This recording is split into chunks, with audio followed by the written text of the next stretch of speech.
So my name is Maya Florey, and I'm a ceramic artist based on the unceded territory of the Musqueam, Squamish, and Tsleil-Waututh nations. I just want to start by thanking Rain McKay of the Craft Council of BC and her wonderful team for allowing me as an emerging artist to show my work here in this gallery. I got started with ceramic art when I was a teenager. My mom always was interested in pottery, and she would attend like weeknight classes. And one day she just brought some clay home to us, and we started making little things and firing them at the local pottery studio in Nanaimo. And after that, I was really lucky to attend this summer camp with this artist who had her master's degree in fine art. And she saw like my intense interest in ceramics and encouraged me to pursue it in higher education. So I attended Emily Carr University, where I studied almost exclusively ceramics. Ceramics for me I've always been really interested in the way that the body interacts with the form of mugs and plates and bowls, just objects that we use in our everyday lives. So I already had this interest, and then also it's a very tactile medium. It's very very low tech.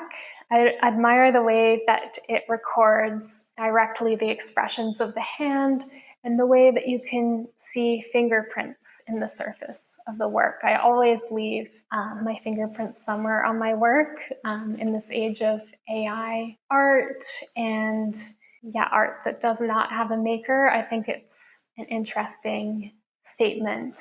I'm also interested in the history of ceramics, both mass-produced and produced by potters, and the way that ceramic objects embody community. We gather around a serving bowl to have a communal meal. The ceramic bowl sort of changes the environment around that. I've recently come back from a 6-month residency at Medalta in Medicine Hat, Alberta.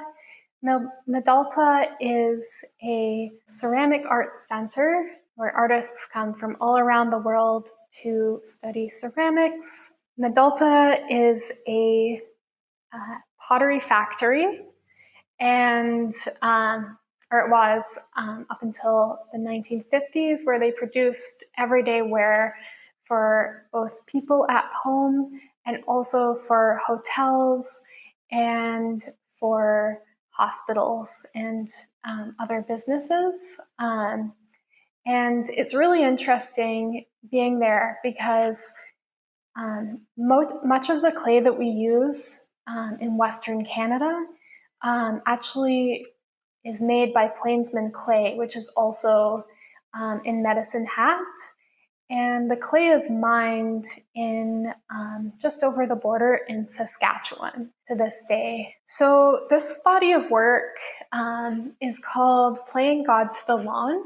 The title of it was inspired by a trip that I took right before I started my final year of university to England to visit my family. While we were there, we went to visit a lot of cathedrals and old churches.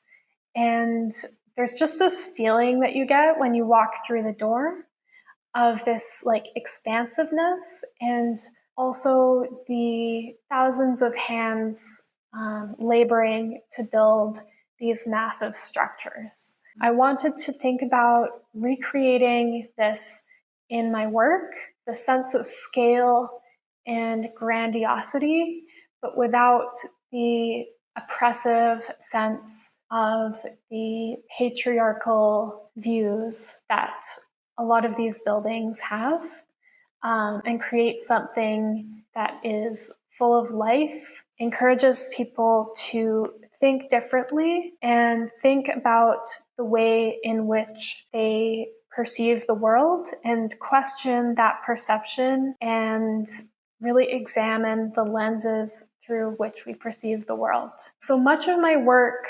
references biological forms. When I first made the first piece of this series, which is over here. So this piece is called When the Aspect Dawns and Everything Becomes Familiar. The title of the work was inspired by a philosopher who is based in the University of Victoria. And I learned about her during a philosophy course that I took. She talks about this phenomenon that happens when one sees an optical illusion. I noticed that I was reading this book of hers. I noticed that this concept was really present in my work and in people's reaction to it. This first piece of the series was created actually when I was recycling clay.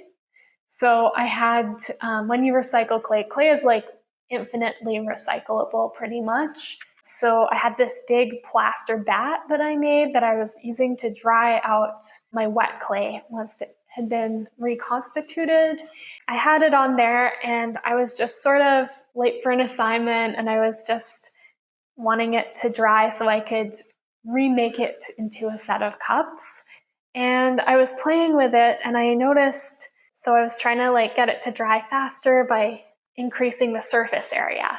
And I noticed I was doing the same motion with both hands, and it created all of these really interesting forms that almost represented bones. Then I was inspired to create this whole series. Before that, I was mainly working with animal forms and also the human body. I noticed a lot of my friends at the time in the studio, each of them would see something different in it. What they saw in it, sort of like a Rorschach test from psychology, would sort of relate to their life. A lot of people saw bones, a lot of people saw flowers. People see in my work apple cores, people see fungi a lot. Yeah, so that was a sort of starting off point for this work. And then I was thinking at the same time, this was back in 2023, I was thinking about the vessel. I was doing a course with a production potter called Darcy Margison, and he's very, very talented. He really encouraged me to embody a new way of thinking about my work, one that was much more gestural and intuitive. And so I started playing with these vessel forms that I was creating. I started thinking about this concept of topology. So imagine you have, say, a mug. Got this mug. This is a little butterfly mug that I made. And it has one hole. If this was made out of wet clay, one could reshape it, and it could be a donut if you moved all of this material around here. So what I started thinking about was sort of vessels and stretching and distorting the vessel to create different shapes. And I was thinking about the usefulness of vessels and how we interact with them in our daily lives, how closely when you're a potter, you want to create a mug that fits perfectly into the hand. You want to bend the rim of the mug out just slightly so that it's pleasant to drink from. And so I was stretching these forms and distorting them, and I ended up creating these three pieces called Three Vessels That Cannot Hold Water. So I also wanted to experiment with just pushing the boundaries of ceramics, so they're quite large. I'm using this is called stoneware clay. That's like most of the clay that we work with. And then also porcelain. So, but I'm just using porcelain as the as sort of a decoration, and I was trying to see if I could use the strengths of both materials. This type of porcelain is called halloysite, otherwise known as polar ice, and it's like the most expensive clay, but it's incredibly good for fine details, but also terribly very bendy in the kiln. It's almost like glass, and it really bends and slumps. So it's quite difficult to work with in large forms, but it's perfect for detailed work. This material, the reason it's like this, it's interesting. It's comprised of these little tiny tubes, whereas most clay is composed of these flat platelets that sort of fit together like this. Yeah, so with this work, I was also inspired to play with different clays, and the piece in front is made using an ancient technique called pit firing. So I applied a coating of very, very fine clay particles to the surface, and then burnished it with the back of a spoon, and then put it in a pit, covered it with sawdust. This technique is used by pretty much every culture around the world for ceramics. And it's fired very low and very slow, and the seaweed that I wrapped around it in copper wire gives it those interesting color effects. Attention to this piece here. This piece is called After Flowers, After Kings, and in it, I'm sort of imagining a compassionate futurism that doesn't rely solely on systems of oppression. And they're like vessels, we don't know their use, and we don't know where they came from. We can't place them. But I was studying French, and there's this grammatical concept called futur antérieur, and it's a past that hasn't happened yet. So they're sort of historical looking pieces, but also impossible to place. And I'm just sort of thinking about these artists who were surrealists, but they were women and non-binary surrealists. And they created this futuristic work. Futurism and surrealism were at sort of overlapping time frames. And instead of envisioning this world where the male figure is all powerful, they had this very compassionate egalitarian futurism, which I think is really interesting. It was very well ahead of its time. So I sort of had that in the back of my mind as I was creating these pieces. And I was also really experimenting with the sort of rhythm of my work. I always listen to music. In music, there's often motifs that are repeated, and they sort of overlap each other. And so I came up with about 5 different forms, and I just stacked them on top of each other, and it sort of has this flow to it and this rhythm. And that's sort of what I do with all of my pieces, because I want them to feel, my work to feel like an ecosystem. In nature, forms are often repeated and recycled, and the body plan of a person is very similar to the body plan of a whale. Like there's similarities. And like that's what I studied a lot in my early work.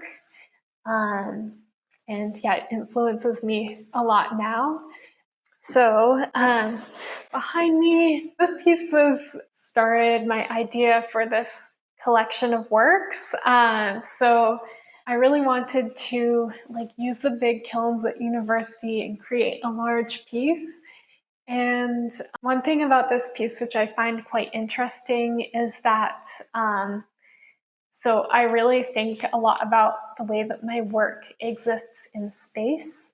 And I really want my pieces to feel that they're in the same room as the artist or the viewer, and that they're like part of the viewer's environment. And I want my works to feel very immersive.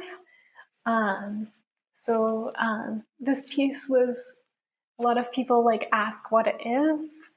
And like I think that the power of the work is in asking that question and learning to see the world like different in a new way, and questioning the lenses through which each viewer sees it, and just being super aware of your perception of the world based on your experiences.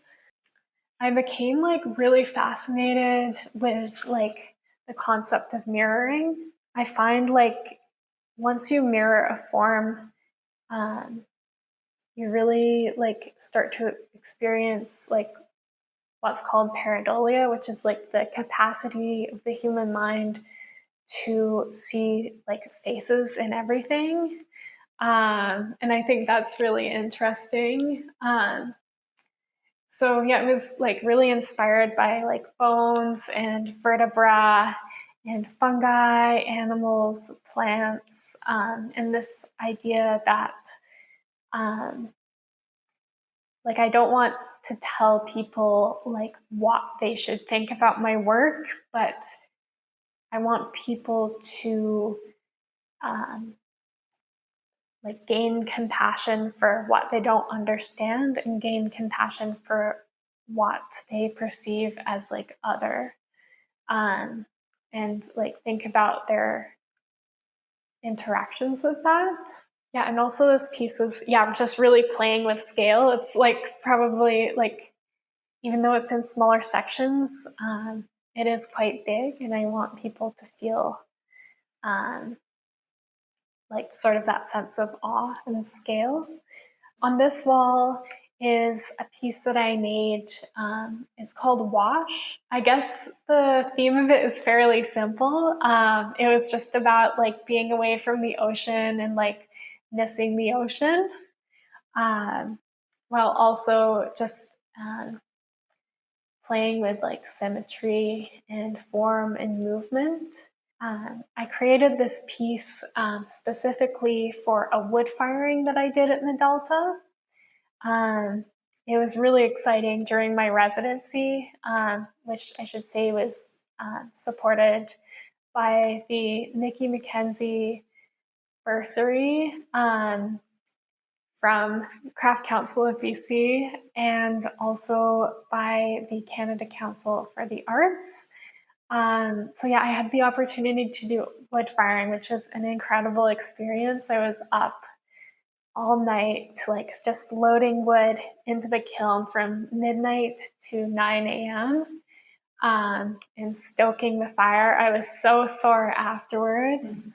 But with this piece, I wanted to experiment with collecting invasive trees from the city and burning them to create ash.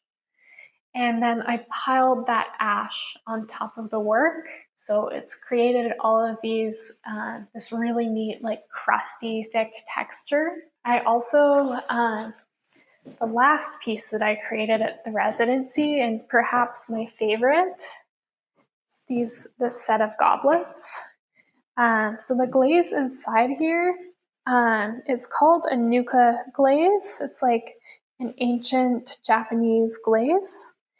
And this one was created with by like burning the invasive species, Russian olive. It's called. It's a really pretty tree, but unfortunately it drains all of the nutrients out of the environment. And then I mixed it with some feldspars, which are just rocks. I use commercial feldspar for this, but in the future I would like to experiment with processing my own, and also some clay to create this glaze. And you can see it's quite textured, like there's a lot of like movement in it. And then the outside of this piece is another ancient glaze called Chino, which is a clay-based glaze. And it has this really neat carbon trapping effect. But I made this piece right before I left the residency. So this work I created, like I'm always looking for new forms to add to my work. So these ones actually were created, they were inspired by the planarian worm. So there are these like little worms that are invasive also. I'm interested in the ways that people perceive invasive species as well. And they live in the soil and they eat leaves and they eat bugs. But I wanted to add this into my work because they have this really strange form. Like they're also called the hammerhead worm.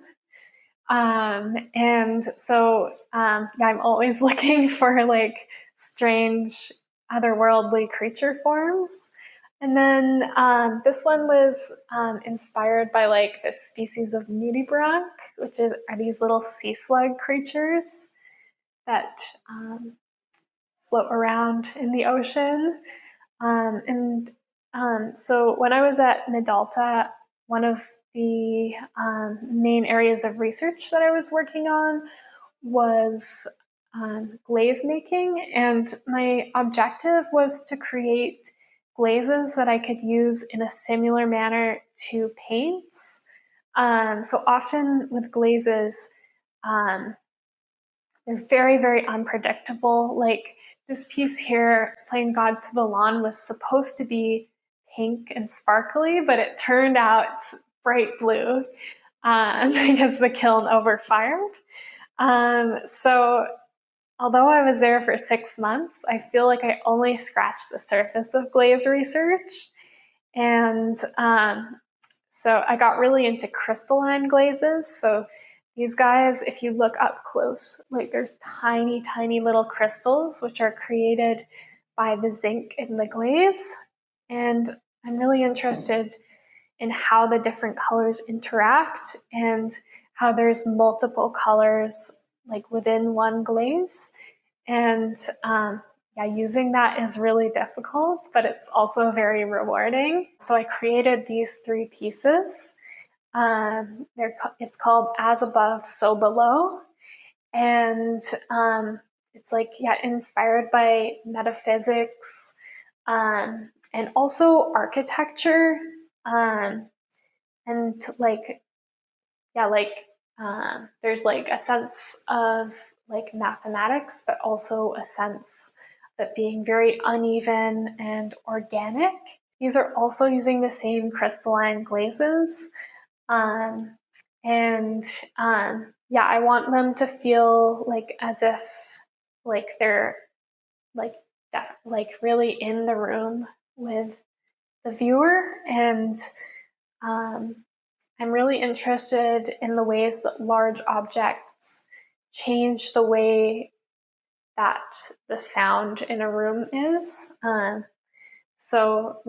If you go up close to them, you can almost like feel it in your ear. And these ones are just really using like glaze as paint and these simple graphic patterns this is the piece that started the exhibition. And then I'll just go down here to this piece. It's called Angel Ears.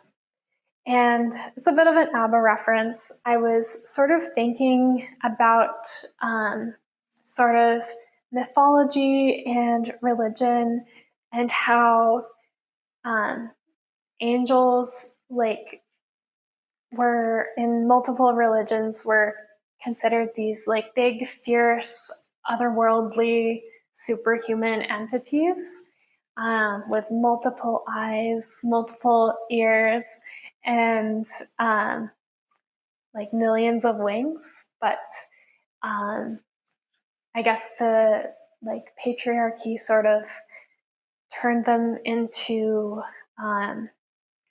like this like fetishized, like it's always like a young like virginal woman or a baby. So I was sort of reimagining angels as like powerful and ferocious, but also as like very otherworldly, and trying to imagine like the like ways of perceiving the world that sort of reference so many different life forms that they're impossible to place. So yeah, they're like neither plant nor animal nor fungi. There's something else entirely. Yeah, I want people to sort of like empathize with that, and sort of, yeah, think about it. So these pieces also, like, I created them out of porcelain, which if you're a ceramist, like, porcelain can be quite hard to work with, and it often sort of has a tendency to warp in the kiln. So I created 7 of these pieces, and yeah, like actually I created 15, and like most of them didn't, or a lot of them didn't make it into the kiln. And then some of them broke in the kiln, and then like 4 of them like broke as I was taking photos of them, sadly. But that is ceramics, and there's like a like sort of an emotional maturity that comes with like letting things go, and knowing that you can create more of the same thing. And there's, I think, an empowerment in that. These are also decorated using crystalline glazes, and it's actually only one glaze on the entire piece. It's this magenta pink crystalline glaze. It's quite neat when you're working in ceramics and you're using glazes for sculpture, because you can put anything in the glazes you want, rather than having to create food-safe glazes. So this one is made using nickel and barium, and which are both pretty toxic, and although they're safe to handle as long as you know what you're doing. And then the yellow marks on them are made using titanium, so just titanium dioxide and water. And I just painted it on top of the glaze, and it reacts with the glaze to create this bright yellow. And then the black is what happens when that pink glaze is applied over a black slip. So yeah, I was just really playing with those different things. And like, also one of my interests in ceramics is to play with form and see how far I can push the forms. Like, people are always looking at me in my studio and like rolling their eyes because I'm always creating super delicate stuff. But I think there is something neat about the fluidity that is created with like super thin ceramics, and the precariousness of it, as it sort of mimics the way that the environment is quite precarious as well. But yeah, thank you so much for coming out tonight. And thank you to the Craft Council of BC for providing opportunities to emerging artists.